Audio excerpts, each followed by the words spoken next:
Looking for Bartholdi's final model of the statue, just 4 feet tall, the sculptor and his team of skilled artisans began to create a statue that will be 151 feet tall. They make thousands of measurements in order to fashion accurate, full-scale plaster casts of the statue's individual parts. They build 300 wooden forms that follow every contour of the plaster models, then use the forms to hammer sheets of copper into shapes that will fit together like gigantic puzzle pieces. The epic puzzle takes more than 5 years to complete.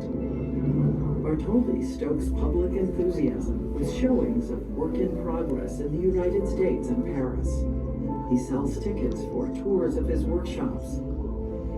Meanwhile, the sculptor has engineering problems to solve. The statue's copper skin weighs more than 179,000 pounds. Liberty cannot stand without internal structure. For this, Bartholdi turns to the brilliant Alexandre Gustave Eiffel, later famed for what Americans call the Eiffel Tower. Paris, 1881. The full statue begins to rise up, towering over the neighborhood surrounding the construction yard. By completion, more than 300,000 people have come to behold her. Dignitaries, artists, writers, and everyday gawkers, all stunned by her scale and stirred by the power of the idea she conveys. Bartholdi's crew disassembles the statue and packs it in more than 200 crates for its voyage across the Atlantic. With its heavy load, the ship plows through storms and high winds and nearly capsizes. But on June 19, 1885, the French ship Isère enters New York Harbor, met with enormous fanfare and a naval parade.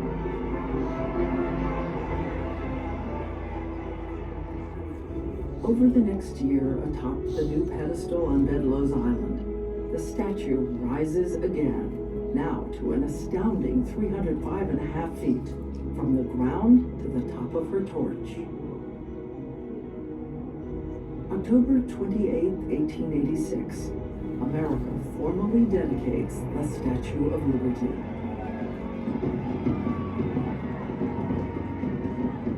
Visitors experience what is perhaps Bartholdi's greatest stroke of genius. They can go inside the statue. Rising up through the structure, the statue is not just an engineering marvel, but an unforgettable metaphor for the dynamic and inspiring force of liberty. Visitors see the world as liberty sees it.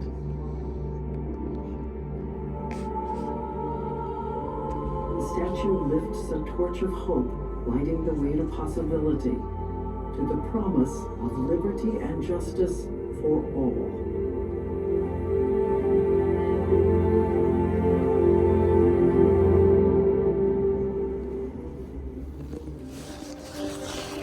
Edouard de Lavallee, the professor of constitutional law and history, and a great admirer of American liberty, is inspired by news that slavery in the United States has been abolished. The Civil War is over. To Lavallee, it seems that finally America is fully committed to its founding ideals of human liberty and equality.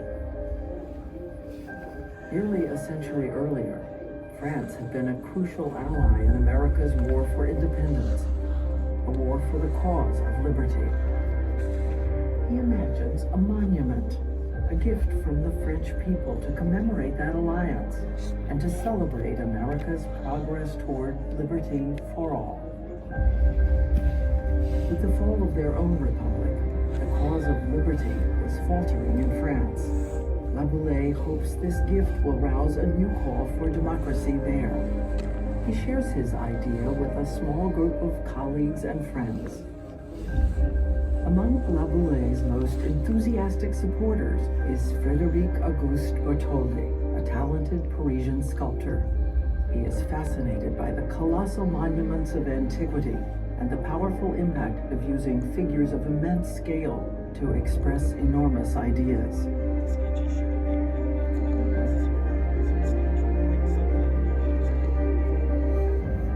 In 1871, Bartholdi crisscrosses America, gathering inspiration, discussing the project with publishers, politicians, and even President Ulysses S. Grant. He searches for the perfect site and finds it, Bedloe's Island, just a tiny speck of land in New York Harbor. But to the artist, a dramatic stage for the colossal statue he'd begun to envision. New York Harbor, one of the busiest in the world, teems with international trade and an increasing flow of immigrants drawn to and fueling an unprecedented surge of industry and wealth in the wake of the Civil War.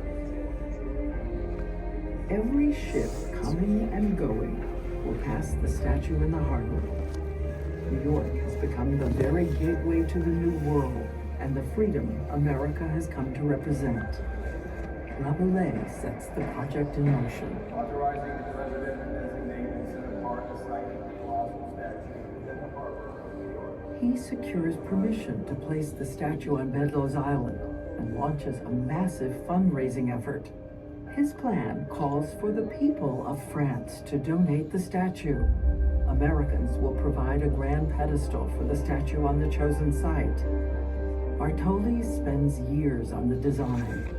The ancient Roman goddess Libertas has long been used to personify the idea of liberty.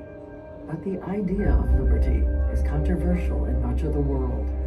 It suggests violence and revolution.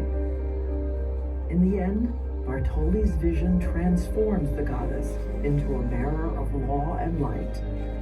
He calls his statue Liberty Enlightening the World.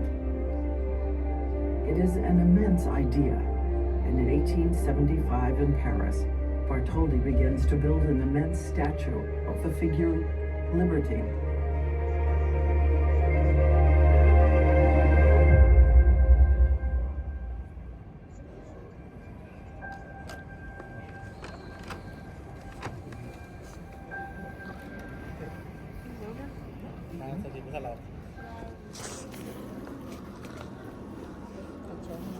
Sí.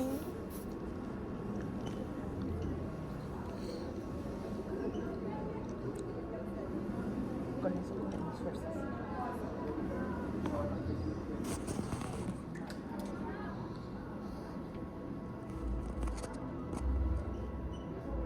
Like liberty itself, the statue began as the impulse of a human heart.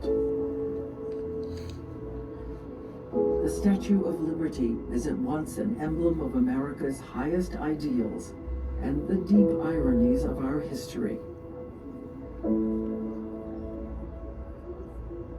Broken shackles at her feet are the legacy of slavery, still very real in 1886 as the statue is dedicated.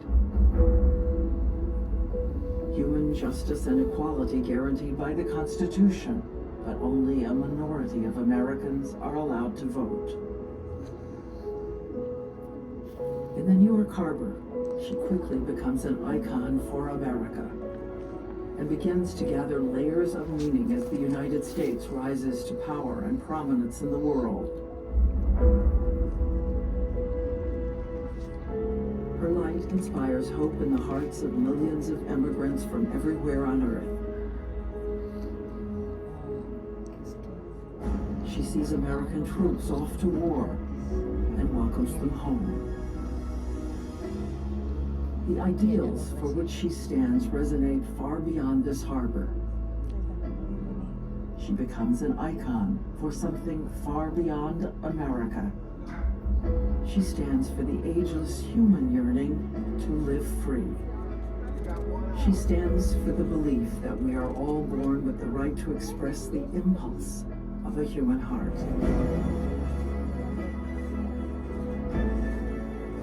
She stands for the freedoms of life, liberty, and the pursuit of happiness, and for the laws that guarantee those freedoms for all. That is the hope that speaks to the ages. That is liberty enlightening the world.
Jerry.